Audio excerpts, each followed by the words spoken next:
Hello everyone. So the Premier League season is about to start.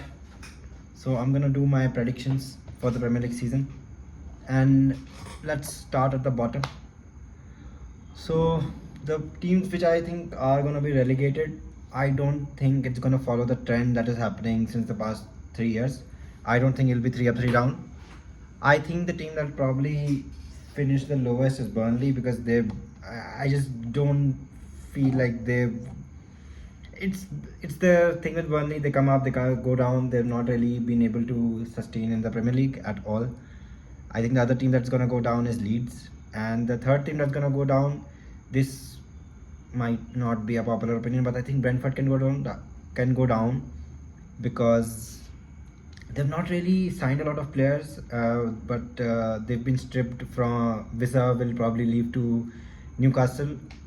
Mbomo has come to United, obviously, and they've also lost Frank, which I don't think people understand how good a job Frank did while he was there at Brentford. Wolves, I think, will finish 17th because I don't really see what Wolves have added. They've also lost Cunha, so but I still think Wolves have a lot of quality and they're not gonna go down. I mean, they've also lost Ait Nuri. I think he went to City, but still I don't think Wolves are gonna go down. But a wild shout is that Sunderland won't finish 17th. Also, I think Sunderland will finish 16th. They bought a lot of players. I don't really know the players because I've not heard of them a lot. But I still think Sunderland are gonna be a success. They're gonna stay in the Premier League basically. 15th, which is what United finished last time. I think it's gonna be West Ham because with the I think Potter is the manager, right? I just don't believe Potter is a good manager. He did an okayish job at Brighton, but I don't think he gels with West Ham, and I don't think the football is gonna be that great. Also, it's gonna be a boring style of football, and I probably think this is a wild shout. I think he might be one of the first managers to get sacked. Also, above them would be on 14th. I would put Bournemouth. Bournemouth have been decimated. Their squad has they've lot of lost. Hoyson, I think, has went to Real Madrid. They've also lost a couple of other players. I'm forgetting at this time. Whom else did Bournemouth lose? Kirkes went to Liverpool, so he was really good for them last year. But they still have Semenyo. They still have Evan Linson. But I think they're going to be selling some other player also. So I think their squad will be pretty decimated to compete at the same level that they did last time. Brighton, Brighton. I think they have kept most of their players from last time, apart from João Pedro. I think he went to Chelsea. But still, I just I think the manager at Brighton is a bit overrated. I don't really rate him, so I don't think they're gonna do really well. I think they'll finish 13th. In 12th place, I've actually put Forest. Forest, they have bought, I think, some replacements. They've also added some players. They sold Elanga to Newcastle, but I still don't think Forest have the depth. I think they'll also be in the Europe. I don't think they have the depth to deal with that. Palace, I put Palace above them in 11th. Palace, it really depends. But they have really good players like Adam Wharton, but Mark Guehi, they might leave. I'm pretty sure Mark Guehi will leave. He's in the last year of his contract. I'm pretty sure he'll leave to Liverpool. But apart from that, also I think they might lose a couple of other players also. Mateta might leave. Like there were some links to outside of the Premier League, but I don't really know if that will materialize. But if they keep a lot of their players, they'll probably finish higher than this. I'm banking on the fact that they are gonna lose Eze and they are gonna lose Maguire. Sar is also a good player, but I think they're gonna keep him, so they'll still have a good chance. I think in 10th it would be Everton. I think David Moyes, when he came in, he did give them a lot of wins which weren't expected.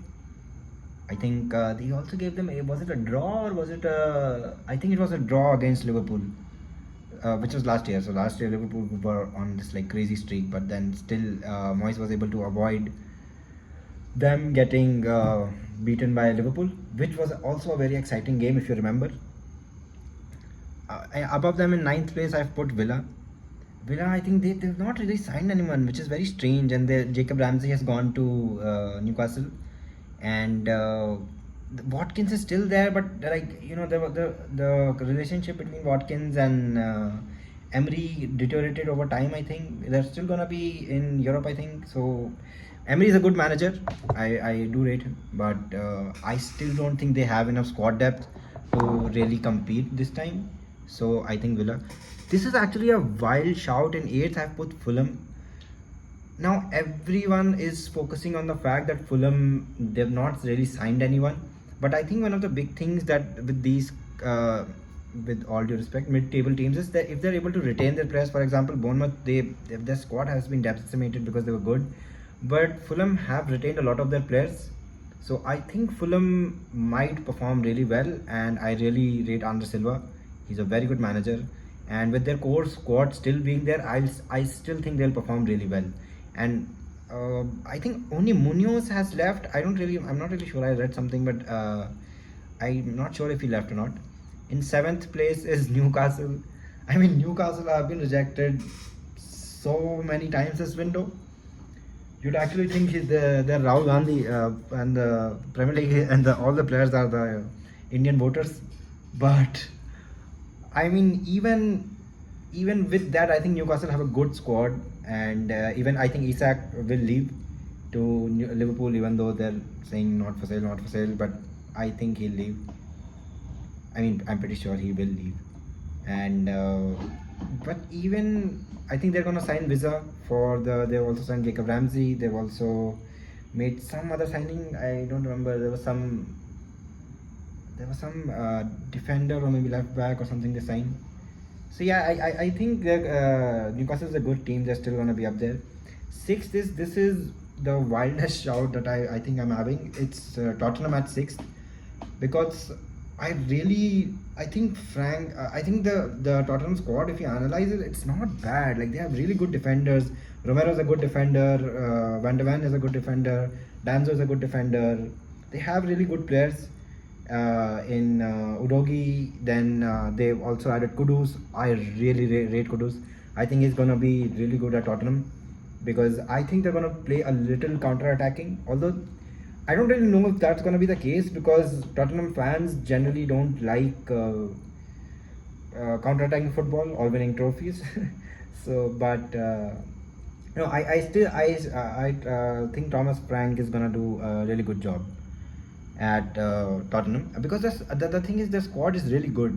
They have Kulusevski, they have in the midfield I think they have Sar and Bentancur, and I don't really remember who else.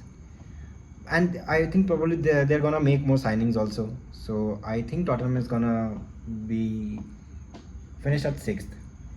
This is me, because you can notice by the lighting I'm a United fan, and I think Man United will finish fifth, because that's the highest I can put them. I don't really see us breaking into top four, so that's the highest I can put them without being shameless. And in fourth place I've put Man City, because Man City, a lot of people are saying that they've made these additions to their squad, but they were not really good in the Club World Cup, and after that I've not seen them sign anyone. In fact, I think they've sold Grealish.